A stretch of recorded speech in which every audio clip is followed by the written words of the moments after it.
구독, 좋아요. 국방비 문제부터 이야기를 해보겠습니다. 초유의 상황, 정말 이건 도저히 이해할 수 없는, 있을 수 없는 그런 사실이 터져서 다시 한번 이걸 환기시키겠습니다. 국방비가 미지급됐다, 이 상황이죠. 지난해 12월 31일 기준으로 해서 육해 공군 해병대 각급 부대에 전달 지급돼야 될 전력 운영비 약 1조 원, 방위력 개선비 약 8천억 정도가 1조 8천억이네요. 재정경제부로부터 일선 부대에 전달되지 않아서 굉장한 비상사태에 걸렸다. 일단 영상을 먼저 짧은 영상을 보고 오겠습니다. 지난 연말부터 육해공군과 해병대 각급 부대에 전력 운영비가 내려오지 않아 일선 부대들은 물품 구매비와 외주비 그리고 연말 연시 장병 격려 행사비 등을 지급하지 못하고 있습니다. 육군 모 부대는 지난달 29일부터 예산 일체를 못 받은 걸로 알려졌습니다. 방위사업청이 집행하는 방위력 개선비 지급도 연말부터 묶여 상당수 방산업체들은 직원 상여금이나 자재 대금 등을 마련하지 못해 발만 구르고 있습니다. 예, 발만 구르고 있다. 일선 부대들의 장병들 물품 써야 되는 옷도 사고 뭣도 사고 뭐 여러 가지가 있겠죠. 물론 방위 전력 이 운영비 또 방위비 방위력 개선비 상당히 중대한 것들인데 1.8조 1조 8천억 원 이 상황 어떻게 보셨어요? 댓글창에 아주 좋은 말이 떠올랐네요. 신이모군란이다. 신이모군란. 자, 이모군란으로 한번 가보겠습니다. 예. 이모군란은 뭐냐? 민비와 제가 굳이 민비라고 부르는 이유는 저는 역사적으로 명성황후란 말을 별로 좋아하지 않습니다. 민비와 민씨 척족들, 민가들에 의해서 나라가 결단이 났었죠. 예. 구한말 상황으로 가보시면 알아요. 구식 군대라고 하지만 어쨌든 나라를 500년 이상 지켜온 군인들에게 이 민씨 척족들이 그걸 중간에 알겨 먹어가지고 봉급이라고 받아보니까 쌀 대신에 모래가 섞여 있고 다 곡사에 배우잖아요. 그렇죠. 그 다음에 그거마저도 형편없는 품질이다. 무게만 맞췄다. 참다 못한 군인들이 들고 일어나지 않습니까? 그래서 민씨 일가들을 다 죽여라. 그래가지고 이제 민비하고 고종이 어디까지 도망가죠? 그 홍계훈이라는 그 경비대장 등에 업혀가지고 충주까지 도망을 갑니다. 그걸 가지고 또 무슨 뮤지컬 명성황후를 만들어서 난리를 치던데, 자, 그런 평가에 대해서는 제가 그쯤 해두고 이거 심이모군란적 상황이라고 봐요. 네. 아니, 군인들이 연말에 돈 쓸 일이 얼마나 많아요. 그러면 월급을 제때 안 줬다는 거잖아요. 군인들 월급 많기나 합니까? 그 쪼개고 어려운데 그 관사 생활하면서 그 가족들 그 자녀들도 얼마나 힘들어요. 예. 그런데 그 봉급이 연말에 지급이 안 됐다? 물론 뭐 영원히 안 주겠다는 건 아니겠지만 그래가지고 연말을 넘겼잖아요. 그러다 보면 돈 쓸 일도 많은데 나와야 될 봉급 수당이 안 나왔으니 얼마나 황당하고 힘들었겠습니까? 예. 자, 그런 문제부터 그다음에 전력 운영비가 안 나와? 아니, 불을 못 킨다는 게 말이 되냐고요. 군대가 21세기 대한민국 군대에서 그러면 필수적인 전력 빼놓고는 불을 껐을 거 아니에요. 네. 뭐 비용이 안 나오니까 당연한 거고. 그러니까 생필품부터 의식주 문제까지 모든 압박이 왔을 거라고요. 근데 그게 무려 1조 8천억? 거기에는 또 무슨 돈이 들어가 있느냐? 방위산업체 직원들도 있잖아요. 그렇죠. 이분들도 연말에 그동안 고생하면서 국방 위해서 무기체계 개발하고 했던 분들인데 이분들에게 돈이 또 지급이 안 됐어. 이거 좌파 정권이 좋아하는 그 목소리 엄청 높이는 게 뭡니까? 임금체불 아니에요. 그 임금체불이 벌어졌잖아요. 그것도 군대에서. 그래서 네티즌 분들이 만들어낸 말입니다. 신이모군란이다. 이모군란 같은 상황이 아니 21세기 대한민국에서 이재명 정부에 의해서 어쨌든 초래가 됐다. 방위 출신 국방장관 안규백이 여기에 개입됐겠죠. 네. 그래서 이게 문제가 되고 언론에 보도가 되니까 기재부하고 지금 국방부가 네 탓 공방을 했잖아요. 내 탓이다. 그런 볼성사 나온 모습이 나오니까 부랴부랴 이제 돈을 마련해서 주겠다고는 했는데 뭐 기재부는 아니 그 신청을 국방부가 제때 안 해서라고 했는데 아니 그런 돈을 신청 안 했을 리가 있습니까? 상식적으로. 예. 그러니까 이런 희한한 일이 벌어진 그 배경은 뭐냐. 그래서 5조 원을 하는 마통에서 지금 빌어 왔다는 거 아니에요? 물론 뭐 1.8조 원만 주려고 했겠습니까? 돈이 급한 거예요. 9월 달에 14조 원 마통 쓰고 나서 정부도 마통을 씁니다. 근데 12월 달에 석 달 만에 또 5조를 마통을 쓴다? 이거 무슨 정부가 살림을 어떻게 하는 거예요, 지금 이게. 이거 말이 안 되는 상황인데 네. 그것도 하필 군대 예산, 군대에 줘야 될 돈이 지급이 안 돼서 저런 일이 벌어졌다? 그러면 우선순위에서 밀린 거죠. 프라이어리티.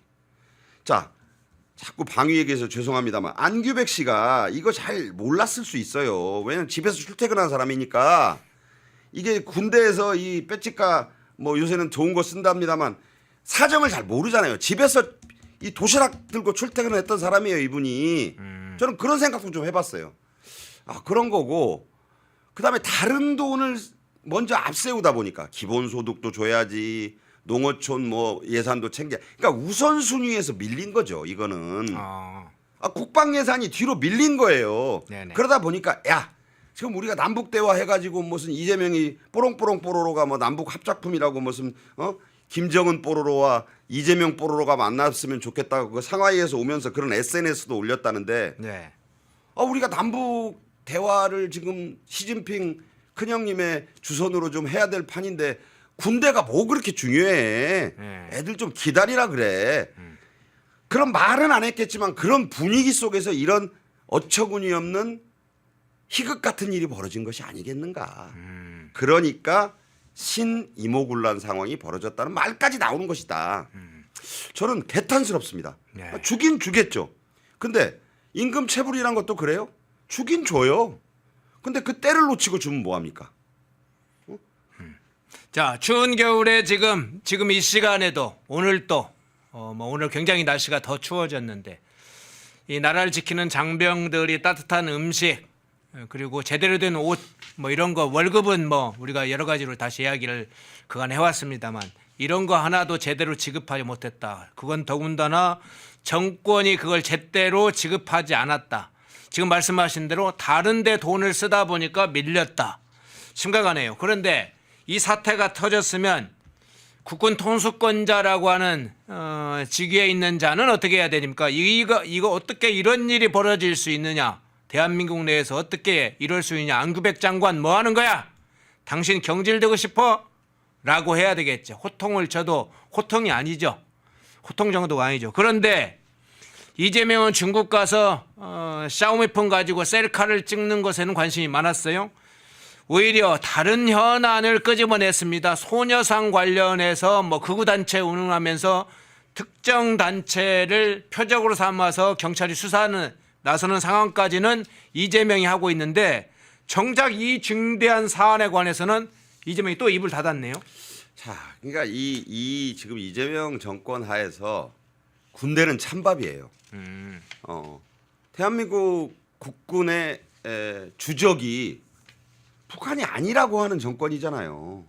그럼 우리 50만 대군 한때 저희 때는 뭐 70만 대군 그랬다가 예. 병력은 많이 줄었습니다만 이 추운 엄동설안에 하늘에서 쓰레기가 쏟아져요라고 하는 그 병사들의 하소연을 제가 제 조카를 통해 들은 적이 있는데 정말 개고생하고 있잖아요. 그 병사들이 힘든 근무 마치고 와서 따뜻한 어떤 전기의 혜택을 일부 못 보는 일이 벌어지고 뭐 저런 1조 8천억이라는 돈이 열흘이 됐든 뭐 보름이 됐든 안 나오면 당연히 문제가 그 섭생에 문제가 생길 거 아니겠습니까? 아니 자기들은 뜨뜻한 의원회관에서 야 이게 온도가 몇 도야? 24도입니다. 이게 추워서 못 살겠네. 그 온도 올려. 나라 돈으로 세금 펑펑 써가면서 차 타면 히터 빵빵하게 틀어가지고 지금 엄청나게 지금 추운 줄 모르는 국회의원 나리들이 알겠냐고요. 더군다나 더불어민주당 의원들 상당수 남자 의원들은요. 군대 안 갔다 온 사람들 많습니다. 저는 그런 생각도 해봤어요. 이것은 대단히 심각하다. 그러면 우리나라 대한민국 군인들은 왜 징병에 의해서 군대를 가느냐. 군대 가고 싶은 젊은이들이 그렇게 있을까요? 징병제니까 나라의 사명을 부름을 받아서 지금도 가서 그 국방의 의무를 다 저 사진 보세요. 예. 다 우리 조카고 아들이고 애인이고 그런 친구들이에요. 얼마나 복장이 터지는 일입니까 이게? 이거는 국가는 왜 있지? 군대는 왜 존재하는 거야? 그러면 국군 통수권자는 도대체 왜 이런 상황에 대해서 그렇게 말을 많이 하고 잘하는 국군 통수권자는 왜 샹하이 기자간담회에서 물어본 기자도 없고 뭐 대답할 생각도 없었는지 이런 것들은 지금 다루질 않잖아요. 예. 어디 저 구석에서 한 줄 기사로 나오고 말이야. 뭐 샤오미 폰으로 찍은 걸 내 생전에 보게 되다니 영광입니다부터 시작해서 아니 도대체 지금 언론을 제가 또 한번 탓하지 않을 수 없는 게 언론이라는 게 있는 걸 보도를 해야 될 건 아닙니까? 그것을 판단하는 영역은 국민들의 몫이라 하더라도 동서남북에서 대한민국에서 벌어진 일만큼은 나라 안팎에서 벌어진 만큼은 좀 알려줘야 될 거 아니에요.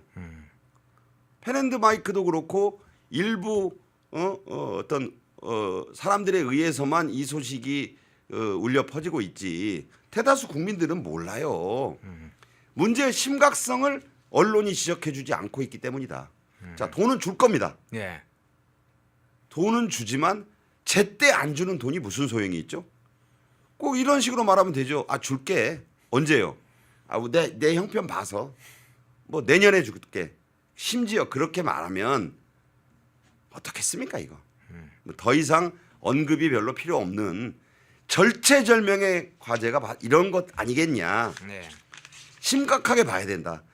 군을 중시하지 않는 안보보다는 평화를 앞세우는 그런 그 권력이 어떤 길을 갔는가. 2차 대전 직전에 히틀러는 전혀 쳐들어오지 않을 거라고 목소리를 높였던 유화정책이란 말을 만들어냈던 영국의 챔버레인이 어떤 정치적 평가를 받고 역사에 기록됐는가를 한번 생각해 볼 때입니다. 예.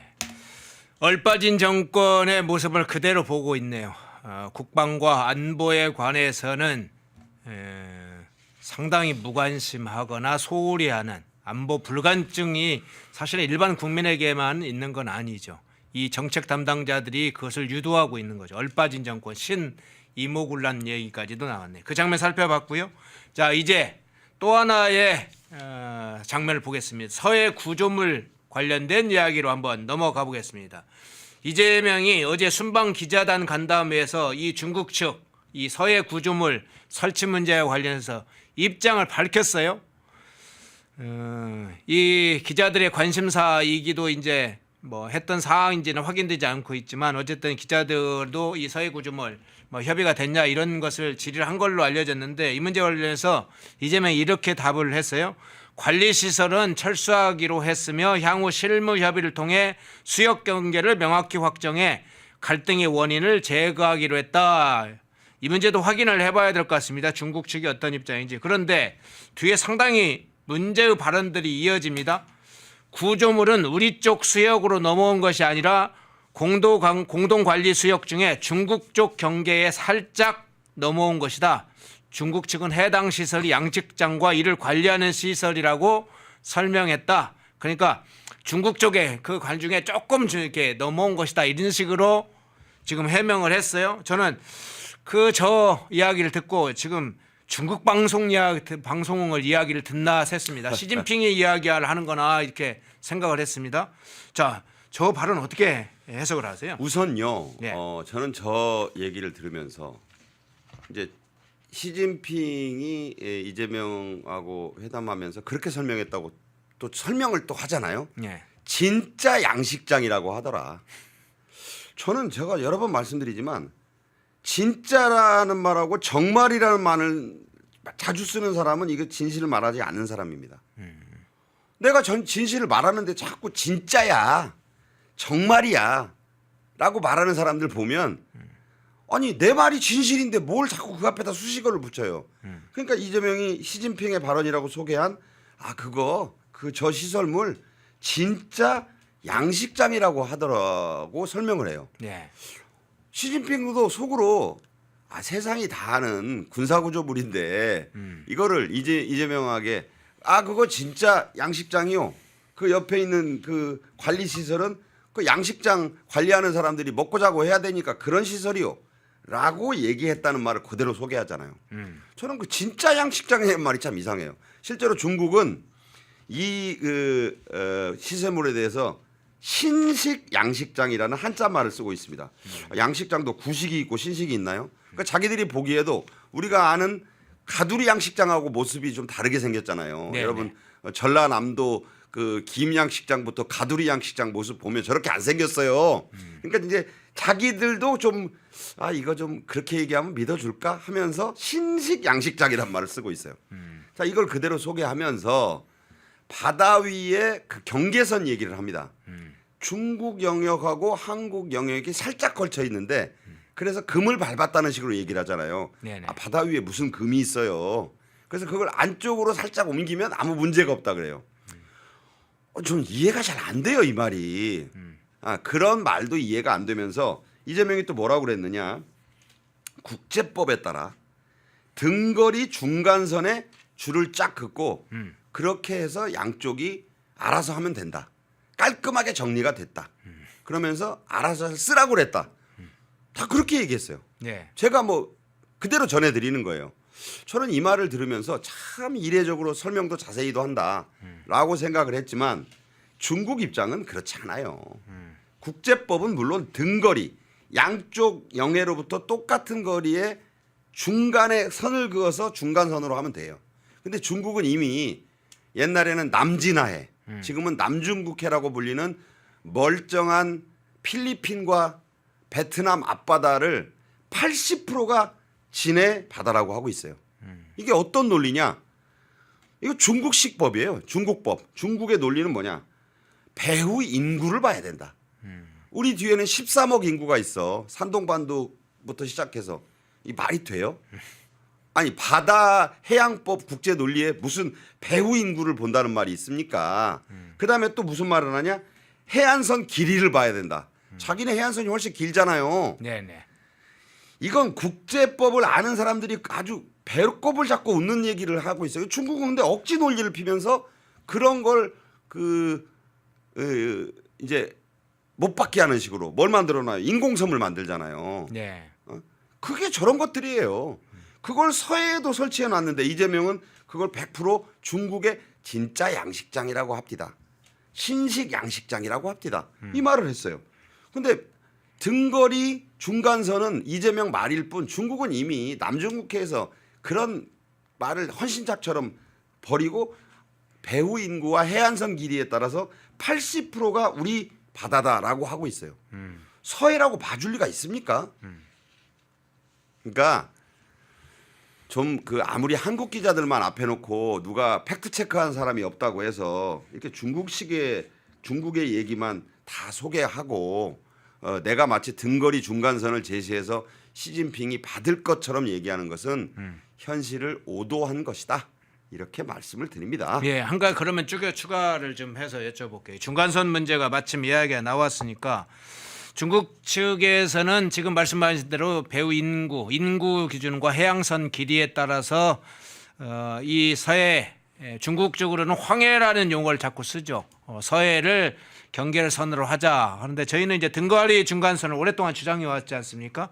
그런데 이재명이 왜 갑자기 이걸 좀 중간선을 긋자 이게 제안을 했고 또 중국 측에서 마치 이걸 상당히 한국 이재명의 주장에 대해서 뭔가 협상이 될 수 있는 것처럼 그렇게 이해되도록 설명을 했어요. 자, 왜 그랬겠어요? 네. 그러니까 간단히 보면 이재명이 2달 만에 상호 국빈 방문이라는 아주 뭐 형식은 아주 다 갖췄다고 하면서 예. 정상회담을 2번이나 했어요. 이건 별로 없는 일입니다. 중국의 시진핑이 한 외국의 지도자를 2달 사이에 잇따라 국빈 방문 형식으로 자기가 가고 국빈 방문으로 받아들이면서 한 정상회담은 유례가 찾기가 힘들어요. 네. 맞아요, 그 형식은. 그런데 2번 다 미국 국무부가 정한 5개 단계의 그 급이 있다 그랬잖아요. 네. 1급이 이제 스테이트 비짓, 저 밑에가 개인 방문이에요. 네. 이재명은 미국 갈 때도 4등급이냐 뭐 3등급이냐를 놓고 말들이 많았잖아요. 네. 그러면 1등급 방문을 했다고 하는데 자 공동 성명이 없어요. 공동 기자회견도 없어요. 공동 언론 보도문도 없어요. 왜 그랬겠느냐? 서로 말이 다르니까. 철원 문제, 한알령 해제니 지금 중요한 저 서해 PMG에서의 그 중간선 문제 이런 거 굉장히 중요한 문제잖아요. 네네. 이 문제에 대해서 명확히 공동 선언, 공동 뭐 성명이죠. 그다음 공동 기자회견 혹은 뭐 공동 보도문이라도 나와야 되는데 그걸 안 한 이유가 뭐냐? 중국이 안 해준 거예요. 왜? 자기네 얘기가 논리적으로 지금 소위 중간선 긋자면 할 말이 별로 없거든.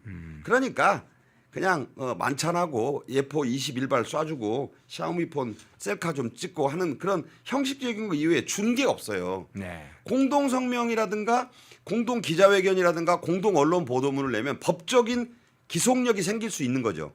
국제법에 따라서. 네네. 그런데 그런 걸 안 해주니까 각자 떠드는 거예요 지금. 중국은 중국의 신화사 CCTV를 통해서 자기네 외교부 통해서 자기네 말만 한자로 영어로 하고 이재명은 이제 한국 언론들이 알아서 잘 좌파 언론들을 중심으로 잘 써주니까 네. 뭐 그것 좀 감시하면서 감시라기보다는 그런 걸 이제 그냥 놔두면서 본인이 샹하이에서 마무리 회견에서 혼자 얘기했잖아요. 혼자 다 설명을 한 거예요. 내가 중간선을 확 그어버렸다. 그래가지고 뭐 마음대로 쓰라고 하고 그렇게 깔끔하게 정리가 됐다. 공동선언이나 공동 기자회견이나 공동 보도문이 없으니 내가 하는 말이 그냥 다 그렇게 알아듣고 너희들은 쓰고 방송하면 돼. 그렇잖아요. 시진핑하고 합의된 내용이 아니에요. 따라서 이번 그 두 번째 이 한중 정상회담도 그냥 맹탕입니다. 네. 그러니까 건더기가 없어요. 서해 구조물 관련해서 중요한 좀 쟁점이 돼서 그 문제 좀 살펴봤습니다. 시청하시면서 좋아요 깜빡하셨으면 좋아요 꾹 눌러주시면 좋겠네요. 자, 주제를 이제 국방차관 미 국방차관 문제로 한번 넘어가 보겠습니다. 사진 한번 띄워주시겠어요? 예, 콜비. 자, 아주 중요한 인물입니다. 엘브리지 콜비. 미국의 전쟁부 차관.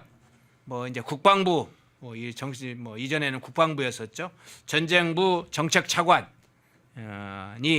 곧 방한을 한다고 그래요. 한국을 곧 방문한다고 합니다. 미국의 사실상 국방 정책 전략 분야의 핵심 브레인이고 지난번에 국가안보 전략 미국의 이제 전략안보 관련해서도 대부분 설계를 했던 그 콜비가 지금 일본을 간 다음에 한국에도 온다. 곧 온다. 지금 어떤 차원에서 일단 해석을 하십니까? 자, 동선을 보십시오. 예. 엘브리지 콜비는 미 국방부의 정책 차관 굉장히 중요한 인물입니다. 피트 헤그세스가 폭스뉴스 앵커 출신으로 온몸에 문신 새긴 그런 어찌 보면 정치인이잖아요. 네. 약간 좀 그 말이 앞서는 그런 인사라고 한다면 엘브리지 콜비는 그야말로 산전수전 다 겪은 정말 베테랑입니다. 그리고 지금 미국을 자꾸 국방부 하는데 이름은 이미 바뀌었어요. 예. 전쟁부입니다. 미국이 전쟁부라는 이름을 붙인 것은 역사상 이번이 5번째예요. 첫 번째는 언제냐? 남북전쟁 때 링컨 대통령 때 전쟁부라고 하기 시작했고 네. 2차 대전이라든가 중요한 때마다 국방부의 이름을 전쟁부로 간판을 좀 바꿨죠. 지금 전쟁부가 이 21세기 들어서는 물론이고 20세기 이후에 전쟁부로 불린 적은 없어요. 예. 그렇다면 미국이 이 상황을 현재의 국제 정세를 얼마나 엄중하게 보고 있느냐. 미 전쟁부의 정책 차관입니다. 그런데 오는 게 자, 일본을 거쳐서 오잖아요. 예. 자, 매양 이런 식이에요. 자, 일본을 먼저 가서 조율을 다 하겠다는 거죠. 일본하고. 미국의 그 이거 중국이 말하는 돌연선 트럼프 라인에는 한국이 빠져 있습니다. 과거 6.25 직전에 에치슨 라인이 그랬어요. 여러분 이걸 잘 보셔야 돼요. 미국에게 지금 이재명 정권이 다스리고 있는 어찌 보면 이 한국은 살짝 바뀝니다. 지금 트럼프 라인 밖에 있다. 그러니까 트럼프 라인 안에 있는 일본 먼저 가는 거죠. 가서 다 조율할 거예요. 지금 조만간 주한미군이 사령관이 대장에서 중장으로 내려가고 병력은 뭐 미국 국방권 법안에서는 28,500명 유지한다고 했지만 대만 문제가 터지면 언제든지 지금 전략적 유연성을 발휘한다고 돼 있어서 사실상 철수한다는 뒷문을 병력 감축의 뒷문을 열어놓고 있어요. 자 이런 상황 속에서 일본 먼저 오고 일본에 와서 정책 조율을 하고 이제 한국에 온다는 거 이달 말에 1월 말에. 네. 그러면 그 앞서 뭐가 또 이루어집니까? 이재명이 일본에 가잖아요. 1월 15일 날. 그 일본에 가서 나라에서 다카이치 사나의 일본 총리를 만날 텐데 지금 다카이치 사나이는 중국하고 지금 완전히 한판 뜨고 있어요. 그 무슨 얘기냐? 지금 이중 용도로 쓰여지는 민관 장비를 다 틀어막았잖아요. 네. 지금 지지율 80%를 가고 있는 다카이치가 중국에 굴복할 리가 없다고 봐요 저는. 미국과 손잡고 더 강하게 맞서지 않겠느냐. 자 그래서 이재명이 말한 착하게 잘 살겠다 안 되는 거예요. 시진핑이 말하는 올바른 편에 서서 올바른 선택을 하라. 자 중국의 입장. 미국, 일본과 손잡고 중국에 단호히 맞서고 대만을 지키겠다는 입장. 여기에서 착하게 잘 살겠다는 잘 안 되는 겁니다. 물론 실용 외교로 해서 셰셰도 해야 되고 땡큐도 해야 되고 뭐 일본 말도 해야 되고 무슨 말을 할지 모르겠습니다만 그런 이재명의 입장은 있겠죠. 그러나 지금 국제 정세는 그렇게 한가한 착하게 잘 살자가 되는 입장이 전혀 아니라는 것. 콜비가 아마 이제 이 다카이치 사나이도 물론 만나겠죠 당연히. 네. 그럼 일본을 먼저 다카이치 사나이가 지금 총리가 중국에 맞서서 이제 뭔가 미국과 손잡고 더 강하게 맞서면 지지율은 더 올라가리라고 봅니다. 일본이 그냥 당하진 않겠죠. 이제 우리 그 문재인 때 때렸던 소부장 규제를 통해서 중국하고 한번 맞설 거예요. 그거 기억나실 거예요. 네네. 그러니까 히토리로 니네들가 공격을 해. 우리는 소부장 지금 중국은요 미국과 일본이 연합전선을 펴가지고 반도체 쪽으로 공격을 해오면 사실 당해내기가 쉽지 않아요. 히토리 하나만 갖고 못 이겨요. 네, 네. 그러면 다카이치 사나이 총리도 만나고 조율을 다 한 뒤에 한일 정상회담의 결과까지 보고 콜비가 한국에 와요. 그 동선을 보면 미국이 어느 편에 서서 어떻게 움직이고 있다는 걸 다 보여주는 거잖아요. 일본도 어느 편에 서서 어떻게 움직이는 걸 보여주고 있고 우리가 지금 이렇게 착하게 잘 살게로 갈 수 있을지 중국의 이 입장에 이쪽도 쎄쎄 이쪽도 땡큐하는 그런 전략이 먹힐 수 있을지 콜비의 동선을 보면 매우 걱정이 된다 이런 생각을 합니다. 예. 자, 이 질문도 하나 더 좀 추가를 해서 드리겠습니다. 콜비가 지금 일본을 거쳐서 한국에 온다. 그래서 일본이 전략적으로 트럼프 라인에 어떻게 구축이 돼 있고 그것의 의미까지 포함해서 해주셨는데 콜비는 최근에 베네수엘라 이 마두로 축출 과정에서 국방부 사실상 미군 전체 미군을 움직이는 전쟁부를 총괄하는 실질적인 역할을 하고 이 정책화 차관이기 때문에 중국과 러시아 개입을 굉장히 중요한 정책적으로 지금 설계하고 실제로 행동으로 집행하는 중요한 차관입니다. 자, 그러면 한국에 오면 일본에 통해서 구축할 문제하고 한국에 오면 어떤 부분에 가장 중요한 초점을 맞출까? 이 부분이 가장 또 관심사이기도 해요. 이제 방위 출신 안규백을 만나겠죠. 예.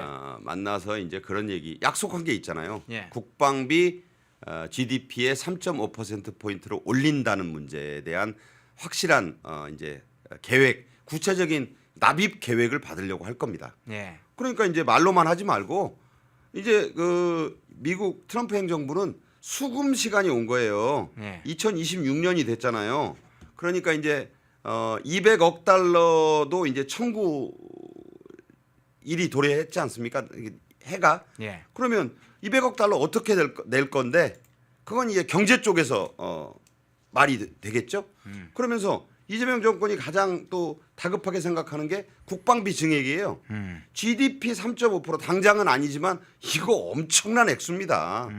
지금 1조 8천억 원 마땅히 줘야 되는 한국 국방비도 제때 지급하지 못해서 난리가 났는데 국방비를 GDP의 3.5%로 단계적으로 올린다? 돈이 어디서 나죠?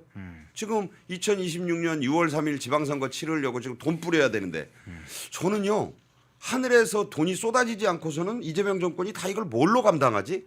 이런 생각이 들어요. 제가 걱정할 일은 아니겠지만 네. 라고 본다면 당연히 청구서 내밀러 오는 거죠. 그다음에 이제 주한미군 방위비 분담금 문제. 자, 잊어버리고 있는 것들이 많아요. 그러니까 콜비가 들고 올 것은 이만한 수표책입니다. 사인하라고. 예. 그것도 그냥 말로 어음 안 되고 달러로 저기 비행기 갖고 왔으니까 싫어요. 웃자고 하는 얘기입니다만 그거 하러 오는 것이다. 자, 안규백이 뭐라고 대답할지 궁금합니다. 예. 자, 콜비 지금 미국 국방부 아니 전쟁부죠. 자꾸 국방부가 너무 익숙하니까 전쟁부 정책차관 미국의 사실상 전쟁 전체 국가안보를 설계하는 핵심 브레인입니다. 그냥 차관이기 때문에 뭐 직책상 장관 밑에다 이런 게 아니라 실제로 미국 전쟁부를 이끄는 그 가장 중요한 인물입니다. 그 콜비 차관이 한국을 일본을 거쳐서 한국 온다. 아주 중요한 사실은 이재명 안규백이 상당히 긴장할 수밖에 없는 구체적 현안들을 지금 일부 소개를 해주셨습니다. 예, 일부 박상규 시사평론가님 모시고 자 국방비 문제, 베네수엘라 문제, 뭐 콜비 차관의 방안 문제까지 좀 두루 살펴봤습니다. 박상규 시사평론가님이었습니다. 고맙습니다. 감사합니다. 펜앤마이크에서 추천하는 영상도 보고 가세요. 다른 영상도 즐기시려면 구독 버튼을 꼭 눌러주세요.